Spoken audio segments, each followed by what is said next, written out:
Hey everyone, welcome to the first episode of Boss Mentality. On today's episode, we're going to talk about office gossip and how it brings destruction to the workplace and some tools that we can use to avoid that in the workplace as well. My name is Boss, and JL is going to talk about the sub points that we're going to discuss on our first topic. Hey everybody, thanks for listening in and joining in on this first episode of Boss Mentality. I am JL. Let's dive right into it. So we'll start off with the destruction that gossip brings to a work environment. We understand that gossiping is almost a natural human characteristic, really. You can't escape it. People have been basically gossiping since the beginning of time. So really, it's an inevitable interaction. But bringing too much of it in the workplace can be very detrimental to your team. For example, it can break down morale loss, it could cause trust issues and team division. Gossip is dangerous, really, because it can spread misinformation, and damage your reputation, and ultimately it derails focus on the task at hand. One reason why gossip is so dangerous and can spread so easily is that honestly, people are really prone to believe gossip, especially, if the gossip is about someone they aren't fond of or they don't really like. To break that down on, even further on a psychological level, gossip can really appeal to people's emotions, their confirmation bias against a particular person or even a group of people, and it appeals to that sort of mob mentality that people will naturally deviate to, even subconsciously. They'll do this. A lot of the times when we're at work, we will realize that the dynamics are almost like in an adult high school, and that people, even though we're adults, will revert back to a high school mentality or a mob mentality, especially if we don't like a particular person. They'll use that information and they'll try to find camaraderie with someone else to have them on their side, to gang up against somebody else. Yeah, that's a good point. I want to break down morale loss and also trust issues because the big thing for leadership is they have to be a stable point for individuals on their team. And if they Right. see that you're in a place where you're gossiping and that you're sort of like all over the place when it comes down to your leadership direction, that's a bad influence when it comes down to the driving point for your team.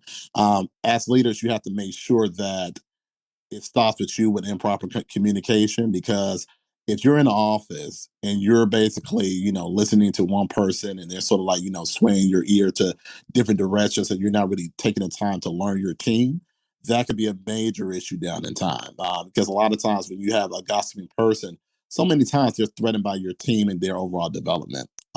Sometimes, like I said, when someone comes into the room trying to swift your ear.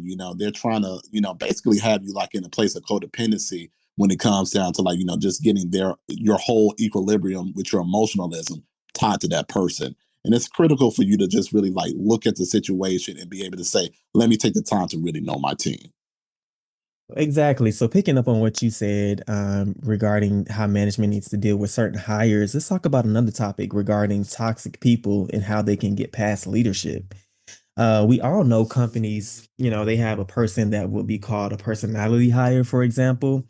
And those are people that are literally hired for their personality. Mhm. They could be a bubbly, outgoing person, and they may not be necessarily most qualified for the position, Mhm. but they could boost morale in the office for having a personality that people want to be around.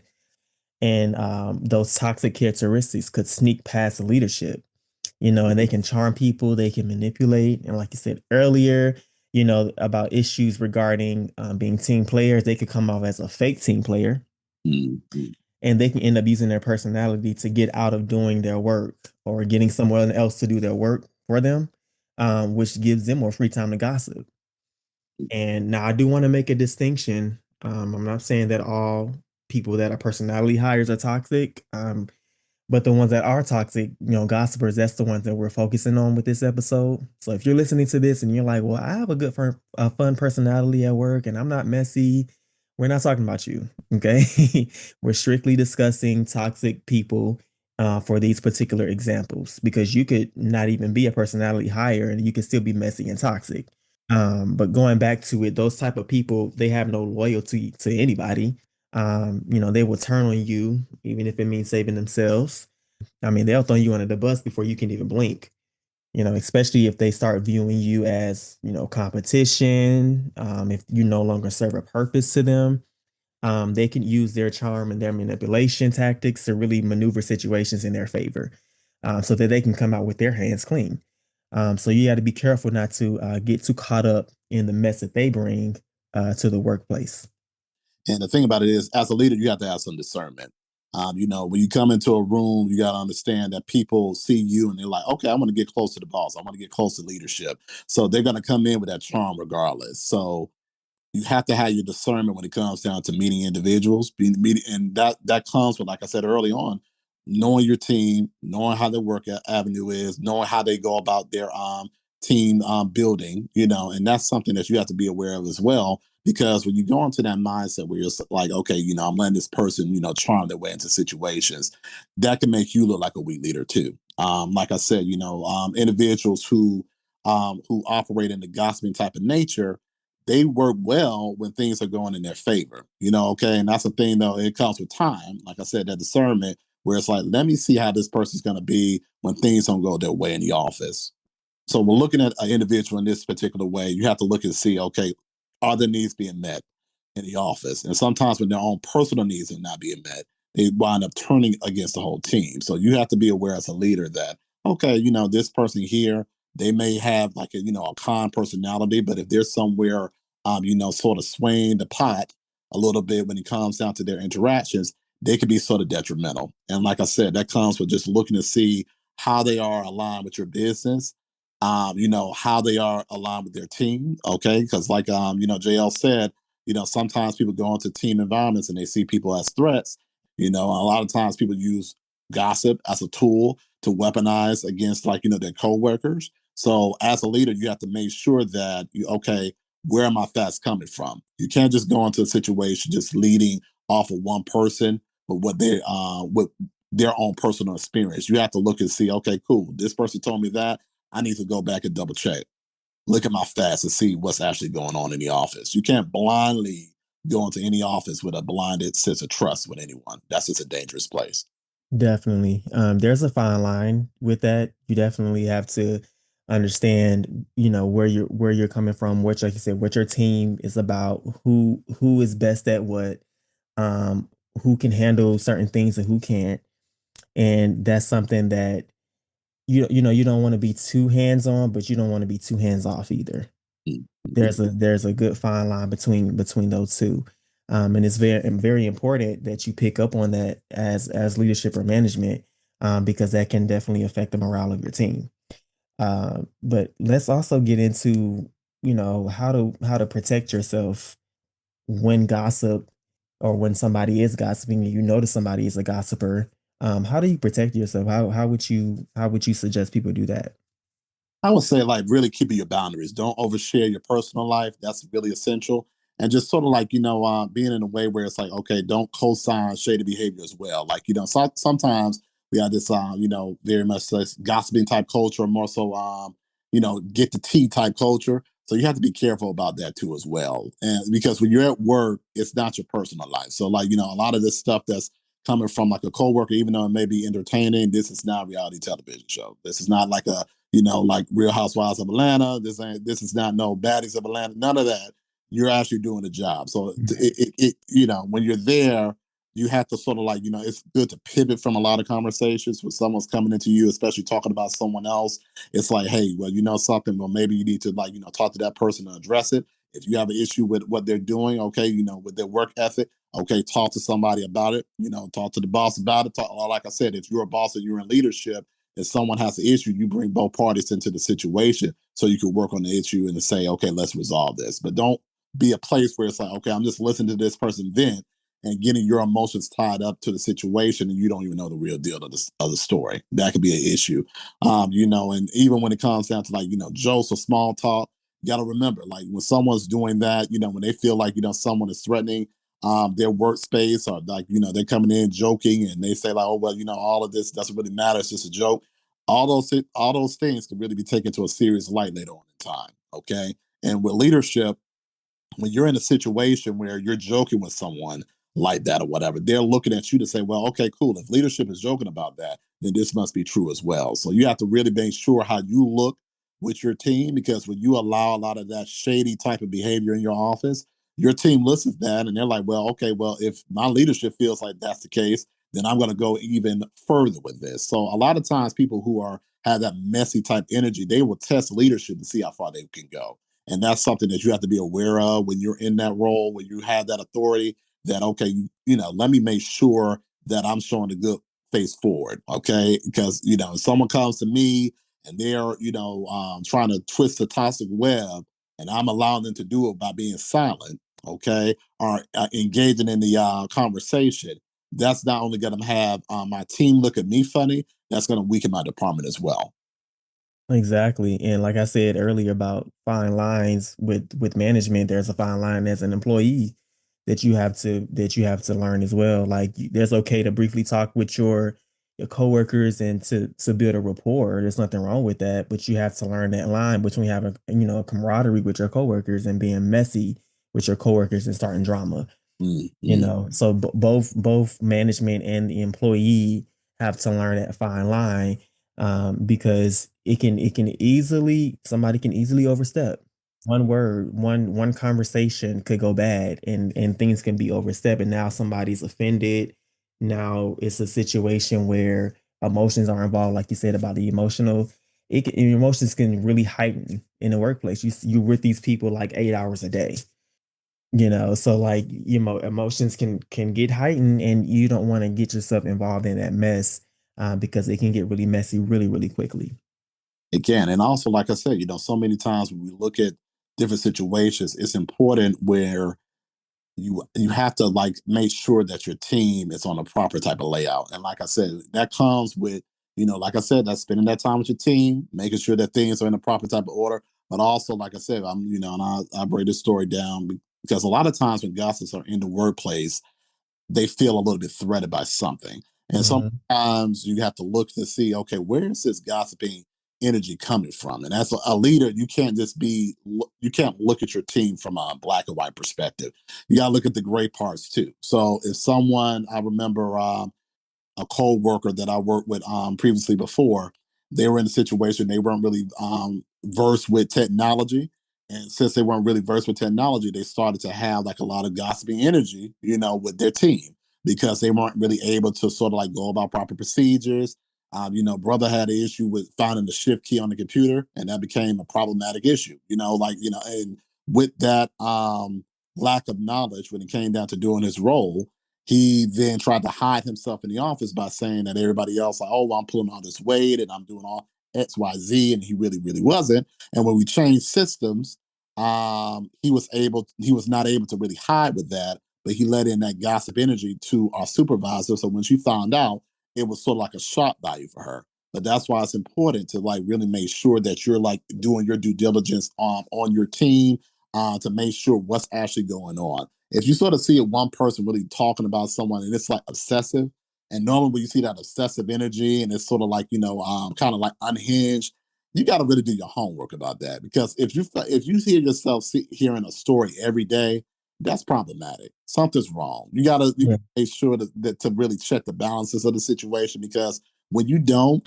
it just like it creates a blind spot for you that could be detrimental later on in time, and then you'll look back and see, wait a minute, this person who was doing all that talking, really they were the main person that was sort of leading into the wrong direction when it came down to giving you information, and that can be detrimental. Let's go into talking about the next section regarding handling gossip in the workplace.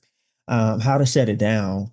You could, overhear your coworkers talking, and it could be something about, they're talking about their weekend or whatever, and then it gets into talking and gossiping about somebody else, Mm, and then they include you in on it. You change the subject, yeah, change out, call it out politely, but set boundaries immediately because you don't want them thinking that they can include you in gossip. You don't want them thinking, oh, I can gossip with you. You know what I'm saying? Because you like to do the same thing that I do. yeah, You don't want that narrative because if you're hanging around a gossiper, people are going to assume that you also like to gossip. right, And then on top of that, they may believe that you're the one that's starting the gossip. right, right. So you don't want to do that. You don't want to rely on one person for workplace information. Go to people that have been working there for years. You know what I'm saying? Go to somebody that isn't, you notice that isn't really into the mess. They go in, they do their work. Everybody knows them and they know the job really well, but go to somebody that knows the job itself and not just about who's gossiping with who. Like, don't rely on them. Get to know your entire team personally on a personal level. Don't rely on one person for sure.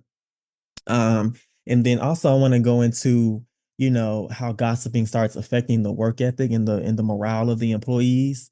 And now you have to take action. Let's get into that because a lot of times, this can happen when management doesn't nip things in the bud, Yeah. and let it fester. And for a while, it can start affecting work production. It gets really bad. It's bad when you pull up to work, you drive up to work and you're like, dang, I don't even want to go in here, because it's really gotten to the point where it's toxic and messy. Mhm. To the point where it's affecting team morale and nobody wants to work around each other. Nobody wants to help each other out. You got people walking around with an attitude, with a stank face. They looking at you crazy. You know what I'm saying? You go to the lunchroom, your lunch missing, people, you like, what's going on? It can get really toxic. Yeah, exactly. Exactly. Yeah. It can turn into that. It can definitely turn into that. And so, what are your thoughts on that as well?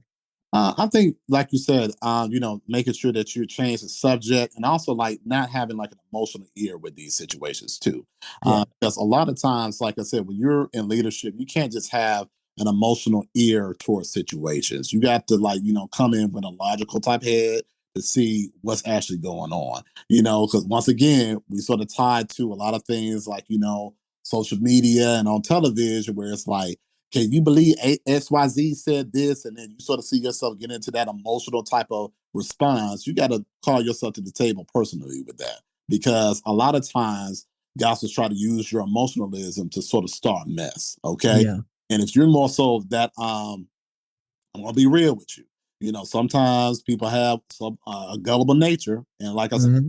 if you that person, someone comes to you and you ready to just jump and say, "Oh wow, ooh, that's crazy. Let me handle this person. Let me do this." And it's like, okay, you got to remember, you're not on reality television. Okay, you're actually working. So if you're coming in with that energy, okay, like Ray J broke up with you, you got a problem. Right. You just got to be real. Like, okay, am I getting a little bit too overly energetic off of this mess? And that's the major thing because when you're in leadership, you got to not saying that you get rid of all your emotions, but you got to get your emotions balanced. And Yeah. that's a big major thing. We also have accountability for subordinates, but also when you're in a place of leadership, some of you guys are new leaders, some of you guys been in it, and y'all learning. But like I said, y'all probably made some mistakes where it's like, hey, you got that energy and you ready to just sort of like, go on and have, be on 10 with somebody. Well, And they want to walk around and be Superman, yeah, yeah, save everything and save everybody. yeah, You can't do that all the time. yeah, you can't do that all the time, and you have to really sort of bring yourself to balance and say, hey, you know what? Like, okay, when someone's coming into you and they're talking about somebody else's work and it's not, oh well, they came in, they're not doing this. Okay, you pull up their files, you start looking at some things, and also you bring both parties to the table, get both sides of the story. Okay, you heard that side, but you go to that other coworker and say, hey, what did you do? This person said you didn't do A, B, C, D, or you didn't send this email. Did you send this email on this day? You Mhm. make sure that you get all of the story. You make sure you get all of the perspectives from person A, person B, because when you go into a situation where you're just sort of leading with that person who just catches you off guard emotionally, that information that you receive can be very skewed. Okay. And that can be a dangerous thing when it comes down to like, really your team, because that person who's giving you that information, they may look at that your team member that you hired as a threat. Okay. You may have Mhm. hired someone that you may have really thought to yourself, say, "Hey, I really want them to work in this particular department over here. I think their skill sets may align to another division, so I'm going to train them on XYZ and get them ready." That person that's relaying that gossip to you may look at that other person and say, like, oh, I sort of feel like this person's a threat. I want to work in this other division, so I'm trying to find a way to manipulate people their thought process of this person's work, and while you're trying to like go about the process from a logical lens, if you tie yourself with emotionalism and not really checking your facts and make sure things are right, you could wind up getting rid of someone on your team that's really meant for your team to grow. So you have to really be cautious because people in the workplace can play dirty, and not trying to put you in a place where you're really looking behind your back on every single thing, but you can't just like blindly trust someone in the workplace. That's just not how leadership goes. Definitely. You have to protect yourself. You definitely have to make sure that you are on your P's and Q's. Mhm, Document everything if you need to. mhm. You know what I'm saying? If you in a situation where you feel like something is getting messy, this gossip is turning, it's rearing an ugly head and it's turning into something that's really bad, you need to document everything. Go to HR, make sure you saving all the emails. If you need to CC whoever you need to CC them, Yeah. and make sure everybody is included, because you always want to make sure that you're covering yourself. Yes. Yes. Definitely, for sure. And let's get into setting boundaries as a leader. Mhm. Let's talk about that. What are some good tips and techniques to do that?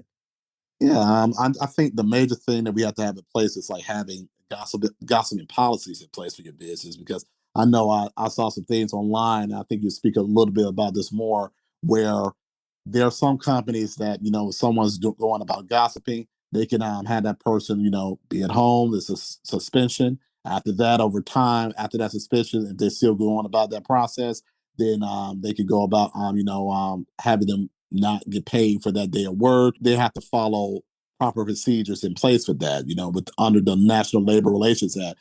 Tell us a little bit about that. I know that you were also looking at some of this topic in more details. What do you feel about it? Yeah, so if you work in the private sector, the National Labor Relations Act, they protect the rights of private sector employees and the unions. Most companies do have policies already put in place regarding discrimination, whether it be racial, sexual orientation, religion, sexual harassment. Those things that could come up during work conversations or whatever the case may be. And some of these policies, they include policies on gossiping and starting rumors and stuff like that. So if you work in the private sector, the National Labor Relations, they protect the rights of private sector. Now, if you work in the public sector, the Federal Labor Relations Authority, they will protect the rights of those employees and the rights of their unions and the agencies. So it's just good to know as an employee, whether you're in management or you're not in management, what rights you have and what agencies protects these rights. And also your company, they have or they should have a policy handbook, that lays out that foundation. And I really have to emphasize this, with you guys. Please, please read your company's policy handbook. I know a lot of people, when they first start a job, they get really excited. They're ready to start work and they're ready to get paid. They Right. forget all about the policy. They're not really worried about it. And I get it. Believe me, I get it. But please read your job's policy. Especially if you're a person of color in the workplace, Yeah. you need to know. You need to know what protections you have as an employee, what you can and cannot do. I just really think it's vital. And that's really across the board. I don't care what field you're in. And we know that HR is there for the company. They're not really there for you. They may say that to your face with a smile, but they represent the company. Yeah. However, as an employee, if you know your policy handbook, then you can use that to your benefit. Because if you find yourself in a situation where you find out that somebody is gossiping about you, you're going to want to know the proper procedures to handle those situations. And we can't always handle them ourselves in the workplace. Again, especially if you're black, if you're a person of color, there's a certain way that we have to handle and navigate situations at work. We just got to be real.